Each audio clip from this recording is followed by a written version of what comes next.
Hello, welcome to Define Classes. चलिए देखते हैं हिस्ट्री के कुछ क्वेश्चन जो विभिन्न एग्जाम में पूछे गए हैं। पहला क्वेश्चन है, चंद्रगुप्त मौर्य के मंत्री का नाम क्या था?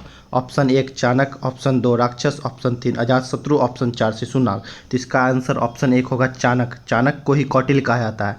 चाणक्य भारतीय राजनीति विचारों में महत्वपूर्ण स्थान रखता है। चाणक्य द्वारा रचित पुस्तक अर्थशास्त्र है। ये नंद वंश का अंतिम शासक धनानंद को चंद्रगुप्त मौर्य द्वारा अदप्रस्त करने में चाणक्य का ही हाथ होता है। चलिए देखते हैं क्वेश्चन नंबर 2। क्वेश्चन नंबर 2 है, सम्राट अशोक के अधिकांश अभिलेख किस लिपि में है? ऑप्शन 1 ब्राह्मणी लिपि में, ऑप्शन 2 हिंदी देवनागरिक लिपि में, ऑप्शन 3 भोजपुरी लिपि में, ऑप्शन 4 संस्कृत लिपि में। इसका आंसर होगा ऑप्शन 1 ब्राह्मणी लिपि में। अशोक ने अधिकतर शिलालेख, लघु शिला, स्तंभ लेख एवं लघु लेख ब्राह्मणी लिपि में उत्कीर्ण करवाए हैं। अभी तक सम्राट अशोक के 40 अभिलेख प्राप्त हो चुके हैं। सर्वप्रथम सन 1837 ईस्वी में जेम्स प्रिंसेप द्वारा अशोक का ब्राह्मणी लिपि को पढ़ा गया। चलिए देखते हैं क्वेश्चन नंबर 3। सम्राट अशोक मगध की गद्दी पर कब बैठे? ऑप्शन 1 261 ईसा पूर्व में, ऑप्शन 2 265 ईसा पूर्व में, ऑप्शन 3 273 ईसा पूर्व में, ऑप्शन 4 232 ईसा पूर्व में। तो इसका आंसर होगा ऑप्शन 3 273 ईसा पूर्व में। बिंदुसार की मृत्यु के बाद अशोक 273 ईसा पूर्व में मौर्य साम्राज्य की गद्दी पर बैठा। मास्की तथा गुज्जर अभिलेख में अशोक का नाम अशोक मिलता है। सिंघली अनुश्रुतियों के अनुसार अशोक ने 99 भाई की हत्या कर राज सिंहासन प्राप्त किया था। चलिए देखते हैं क्वेश्चन नंबर 4। तो क्वेश्चन नंबर 4 है मेरा, निम्नलिखित में से कौन यूनानी दूत सेल्यूकस के द्वारा चंद्रगुप्त मौर्य के भेजा गया था? चलिए देखते हैं ऑप्शन। तो ऑप्शन है मेरा मेगास्थनीज, हेनसोंग, फाहियान, हेरोडोटस। तो इसका आंसर होगा 1 मेगास्थनीज। मेगास्थनीज को चंद्रगुप्त मौर्य के दरबार में सेल्यूकस निकेटर ने भेजा था। मेगास्थनीज का पुस्तक का नाम इंडिका है। इस पुस्तक से मौर्यकालीन इतिहास का पता चलता है। मेगास्थनीज को चंद्रगुप्त मौर्य ने सेल्यूकस निकेटर से प्राप्त किया था। चंद्रगुप्त मौर्य से युद्ध हारने के बाद ये प्राप्त हुआ था। चलिए देखते हैं क्वेश्चन नंबर 5।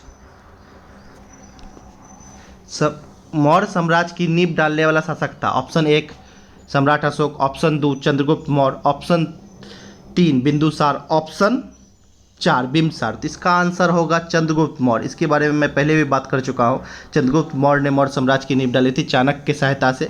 चंद्रगुप्त मौर्य का अंतिम समय सरवन बेलगोला में बीता और वह केवल की प्राप्ति से मरा। केवल की प्राप्ति जैन धर्म में होती है। चलिए देखते हैं क्वेश्चन नंबर 6। वह मौर्य राजा जो अमित्र घात के नाम से जाना जाता है।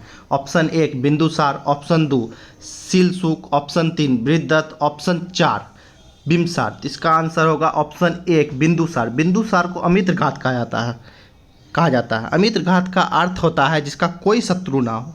चलिए देखते हैं क्वेश्चन नंबर 7।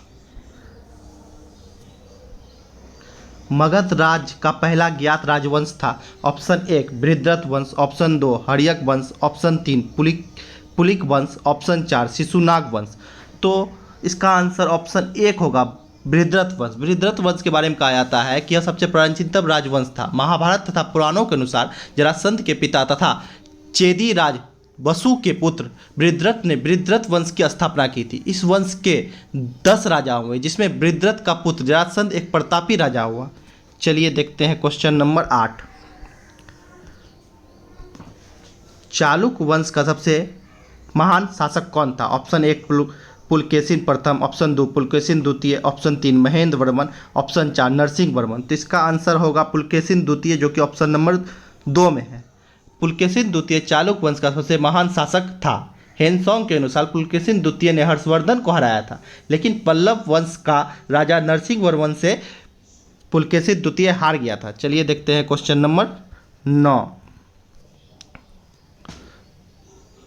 चरक किस राजा के राजवैद्य थे? Option 1 Chandragupta Maurya, option 2 Gandhara, option 3 Kanishtha, option 4 Ashok. तो इसका आंसर होगा ऑप्शन 3 कनिष्ठ। चरक कुषाण राजा कनिष्ठ के राजवैद्य थे। चरक को आयुर्वेद का जनक माना जाता है। इसके द्वारा रचित पुस्तक चरक संहिता में आयुर्वेद का उल्लेख है। चलिए देखते हैं क्वेश्चन नंबर 10 और यह अंतिम क्वेश्चन है। भारतीय इतिहास का स्वर्ण काल किसे कहा जाता है? ऑप्शन 1 मौर्य काल, ऑप्शन 2 गुप्त काल, ऑप्शन 3 कुषाण काल, ऑप्शन 4 वैदिक काल।